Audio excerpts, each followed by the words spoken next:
এই মন্ত্রীর কারণে 1 থেকে 6 সরকার ডুবেছিল। এখন আমি দেখি এই মন্ত্রী, যাকে খাম্বা মন্ত্রীও বলা যায়, 10 থেকে 12 ঘন্টা সামটাইমস ইভেন মোর কারেন্ট থাকে না, এবং বলা হয় যে তার ছিঁড়ে গেছে, মানে আশুগঞ্জের, আমি আমার এলাকায় বলছি, বিদ্যুৎ কেন্দ্রের কোনো সমস্যা হয়েছে এক্সেট্রা এক্সেট্রা। কিন্তু দ্য ফ্যাক্ট রিমেইনস 12 থেকে 14 ঘন্টা, 10 থেকে 12 ঘন্টা বিদ্যুৎ থাকে না। লোডশেডিং।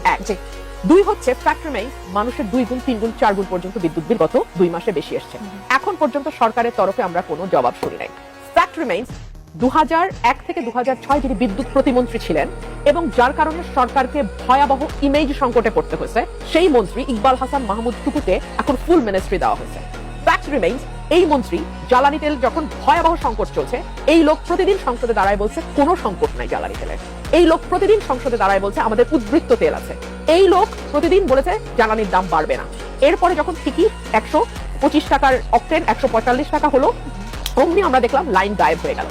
এই লোক যখন ফুল মিনিস্টার, তখন একবার যেমন জ্বালানি তেলের সংকট হলো, এরপর আরম্ভ হলো গ্যাসের সংকট, এবং এমনই গ্যাসের সংকট যে গত 15-20 দিন কোনো চুলা জ্বলে নাই। আমি ঢাকার এলিফ্যান্ট রোডে থাকি, 15 দিন কোনো চুলা জ্বলে না। আমি মাটির চুলা রান্না করেছি, এরপর সিলিন্ডার খেয়েছি, কারণ আমার বাসা পুরনো বাসা, এখানে গ্যাস লাইন আছে। এই মন্ত্রীর কারণে 1 থেকে 6 সরকার ডুবেছিল। এখন আমি দেখি এই মন্ত্রী, যাকে খাম্বা মন্ত্রীও বলা যায়, এই খাম্বা মন্ত্রী এখন বলতেছেন বসুন্ধরার মতো কিছু অলিগার্কের হাতে তেলের এটা তুলে দেবেন, বিটিসি কে সরিয়ে এটা বেসরকারি খাতে উনি দিয়ে দেবেন। উনি সামলাতে পারবেন? কিছু অলিগার্ক আওয়ামী লীগ পুষেছিল এবং আওয়ামী লীগকে তার প্রাইস পে করতে হয়েছে।